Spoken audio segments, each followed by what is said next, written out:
नाज़रीन, अवामी न्यूज़ में खबरनि जो सिलसिलो जारी है। इन वक्त असीं तव्हांखे भरिया सिटी में खबर ॾींदा हलूं त भरिया सिटी भरसां ॻोठ अली रतो भट्टी में शादी तकरीब जे काज दौरान पुलिस जी ओचितो चढ़ाई खिलाफ़ घोट कुंवार ऐं कुंवार जे पीउ समेत जानियुनि जो ॻोठ जे बाअसर तोड़े भरिया सिटी पुलिस खिलाफ़ सख़्त एहतिजाजी मुज़ाहिरो कयो वियो। इन मौक़े ते रहमतुल्लाह भट्टी, अब्दुल ख़ालिक भट्टी, अब्दुल लतीफ़ भट्टी, चन्नेसर भट्टी ऐं ॿियनि चयो त गुज़िरियल राति ॻोठ में ॻोठाण चन्नेसर भट्टी जी न्याणी अतिया भट्टी सां शादी रथियल हुई। बदे में नारी अतिया जे वालिद जे अब्दुल ख़ालिक भट्टी जी शादी चन्नेसर सां थी रही हुई, जंहिंमें ॿई धुरियूं राज़ी हुयूं, पर कुंवार अतिया भट्टी जो नानो रावल भट्टी, साजिद भट्टी ऐं आरिफ भट्टी इन शादी मां ख़ुशि न हुआ, जिन जे चए ते भरिया सिटी पुलिस असांजे हलंदड़ शादी जे काज ते चढ़ाई कंदे औरतनि मर्दनि ते तशद्दुद करे चादर चौदीवारी जो तक़दस पामाल कयो। हिननि चयो त ॻोठ जे नेक मर्दनि अची कुंवार अतिया जा पुलिस आॾो बयान कराया हुआ त हू पंहिंजी रज़ा ख़ुशी सां शादी करे रही है, जंहिंजी पुलिस लिखत पिण कराई हुई। हिननि एसएसपी नौशरो फिरोज ऐं ॿियनि आला अख्तियारनि खां मुतालबो कंदे घुर कंदे भरिया सिटी पुलिस तोड़े मुलवस बाअसरन रावल भट्टी, आरिफ भट्टी, साजिद भट्टी खिलाफ़ साख ख़राब करण तोड़े हलंदड़ काज में रंडक विझण जो नोटिस वठी कार्रवाई करे तहफ़ुज़ फराहम करण जो मुतालबो कयो है। ॿिए पासे भरिया सिटी पुलिस जे एसएचओ अब्दुल रसूल बुगियो ॿुधायो है त इतला मिलियो हो त नंढी उमिरि जी छोकिरी जी ज़बरदस्ती शादी थी रही है, जंहिं बाद पुलिस ॼाणल ॻोठ पहुची, जिते कुंवार अतिया भट्टी बयान ॾिनो है त हू बालिग है, पंहिंजी रज़ा ख़ुशी सां शादी करे रही है, जंहिं बाद पुलिस वापस थी वई है। शादी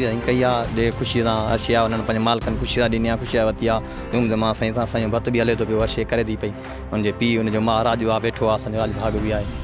तव्हांजी शादी जेका आहे राज़ ख़ुशी सां थी आहे? रात ख़ुशीअ सां थी आहे, केसां उन सां चन्नेसर सां, ऐं मूं पंहिंजे पीउ खे बि शादी कराई, असां बि कई आहे। असांजो दर साल ॾेढ थी वियो, असांजो घरु रुलियल हो, असां पंहिंजे पीउ खे चयोसीं असांजी बि करा, पंहिंजी बि करा, असां ॾे वटि कई आहे। ऐं न्याणी आहे? हा न्याणी राज़ ख़ुशी सां? राज़ा ख़ुशी तव्हां वरी शादी किथां कई आहे? आसमान वटा कई आहे, हाजी रावल में कई आहे। उन हींअर दाव दख़ल त न आहे न असां हू पंहिंजी धीउ भॼी वियसि, बसि उन कई कुझु कोन। असां हर गंज गंज भराए वरितो अथई, ॿ 2.5 लख रुपया वरिता अथई, उहे बि खणी वियो आहे पाण।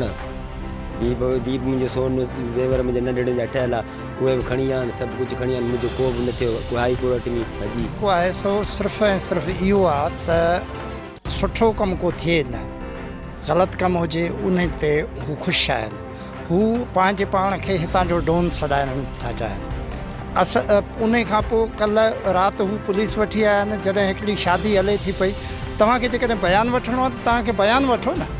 हू आया आहिनि घरनि में घिड़ी पुलिस, ऐं हू पाण पुलिस बि उन्हनि सां गॾु आहे, हू पाण घरनि में घिड़ी चादर चौदीवारी तक़दस जी पामाली कई अथनि, माइन खे वारनि में झले उन्हनि खे धकाया अथनि। मज़ीद खबरों और तफसीलात के लिए विजिट करें हमारी वेबसाइट www.awamiNewsHD.com।